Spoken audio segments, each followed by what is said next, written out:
जब हम कृष्ण कहते हैं तो ज्यादातर लोग बस मक्खन, लड़कियों और बांसुरी के बारे में सोचते हैं। 16 से 21 की उम्र तक वो ब्रह्मचारी की तरह जिए। उन्होंने संन्यास ले लिया, ब्रह्मचारी की तरह जिए, जबरदस्त साधना की। हर वो चीज जो वो रचना चाहते थे वो असफल हो गई कुरुक्षेत्र युद्ध के साथ, लेकिन हम उन्हें भगवान कहते हैं क्योंकि इन चीजों के बीच वो आनंदित रहे, वो अछूते रहे। एक भयंकर सच्चाई, एक भयंकर नाटक से जो उनके आसपास हो रहा था, ये आप भी कर सकते हैं, है ना? आज कृष्ण जन्माष्टमी है। जब कृष्ण की बात की जाती है तो उनके बारे में कई गलत फहमियां सामने आती हैं। जब हम कृष्ण कहते हैं तो ज्यादातर लोग बस मक्खन, लड़कियों और बांसुरी के बारे में सोचते हैं। हाँ, लेकिन हमें समझना चाहिए कि मक्खन में उनकी रुचि सिर्फ 6 या 8 साल की उम्र तक ही थी और लड़कियों का साथ सिर्फ 16 की उम्र तक था। 16 की उम्र में जब उनके गुरु सांदीपानी ने यह समझाया कि उनके जीवन का उद्देश्य क्या है, सबसे पहले उन्होंने वृंदावन छोड़ दिया और कभी वापस नहीं गए। कभी वापस नहीं गए, ना तो अपने रिश्तेदारों से मिलने, ना ही वहां के लड़के लड़कियों से मिलने। वहीं उसका अंत हो गया। 16 की उम्र में वो चले गए। जब वो जा रहे थे, आज जब हम कृष्ण कहते हैं तो हम राधे कृष्ण कहते हैं। राधे कृष्ण से पहले आती, क्योंकि उनका प्रेम, उनकी करीबी, उनकी प्रेम लीला ने इस उपमहाद्वीप की पूरी संस्कृति की कल्पना में इस तरह जगह पाई है कि हम कृष्ण राधे नहीं कहते, हम राधे कृष्ण कहते हैं। लेकिन 16 की उम्र में उन्होंने राधे को आखिरी बार देखा और फिर कभी नहीं देखा।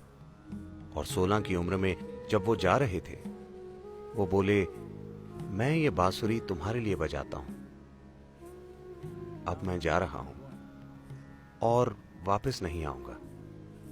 तो तुम्हें एक भेंट के रूप में, क्योंकि तुमसे इतना प्रेम है, मैं ये बांसुरी तुम्हें देता हूं और अब कभी बांसुरी नहीं बजाऊंगा। और उन्होंने नहीं बजाई।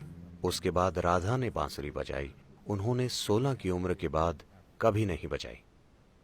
16 से 21 की उम्र तक वो ब्रह्मचारी की तरह जिए। उन्होंने संन्यास ले लिया, ब्रह्मचारी की तरह जिए, जबरदस्त साधना की।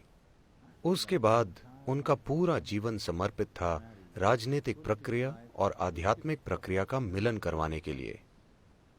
इसका अंत तबाही के साथ हुआ, लेकिन उन्होंने हर संभव काम किया। इन चीजों की कभी बात नहीं की जाती। उत्तरी भारत के मैदानों में उन्होंने 1000 से ज्यादा आश्रम बनवाए, क्योंकि वो आध्यात्मिक प्रक्रिया को अलग चीज नहीं बनाना चाहते थे। वो आध्यात्मिक प्रक्रिया को जीवन का हिस्सा बनाना चाहते थे। जैसे हम जीते हैं, जैसे हम ब्रश करते हैं, वैसे ही ध्यान करें।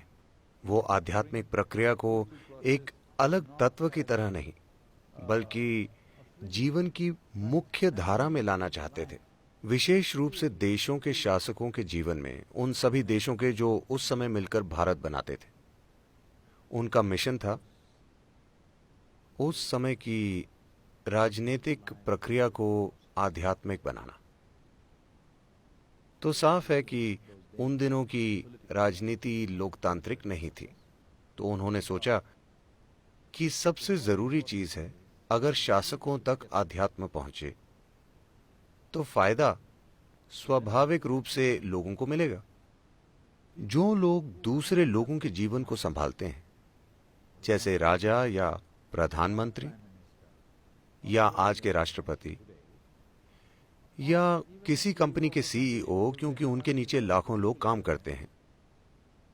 जब आपके पास ऐसी जिम्मेदारी है तो हर विचार जो आप पैदा करते हैं, हर भावना जो आप पैदा करते हैं, हर काम जो आप करते हैं, वो लाखों लोगों की जिंदगी को प्रभावित करता है।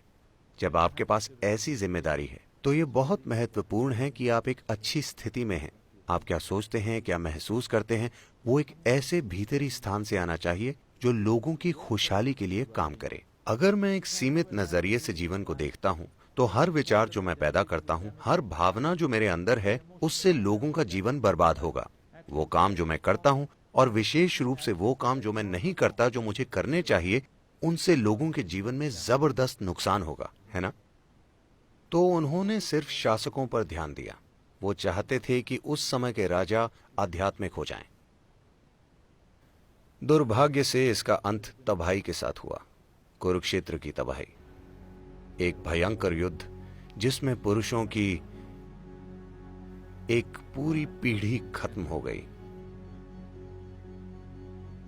पर फिर भी हम उनकी पूजा करते हैं। हर वो चीज जो वो रचना चाहते थे वो असफल हो गई कुरुक्षेत्र युद्ध के साथ। एक चीज जो उन्होंने हर हाल में रोकने की कोशिश की वो था ये युद्ध, लेकिन सबसे भयंकर युद्ध हुआ और वो खुद, उनके अपने परिजन आपस में लड़े और एक दूसरे को मारा।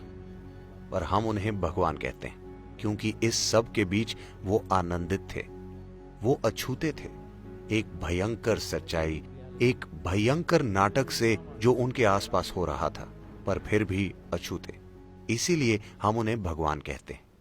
ये आप भी कर सकते हैं, है ना? आप दुनिया में सबसे सफल बनेंगे या नहीं, ये कई सच्चाइयों पर निर्भर है। पर क्या आप एक सफल मनुष्य हैं? मतलब आप अपना जीवन जागरूक होकर चला सकते हैं, या जब जीवन आपको परेशान करेगा तो आप एक जानवर बन जाएंगे? यही सवाल है। अगर ये एक सवाल आप सफलता से संभाल लेते हैं तो हम आपको भी भगवान कहेंगे। हाँ,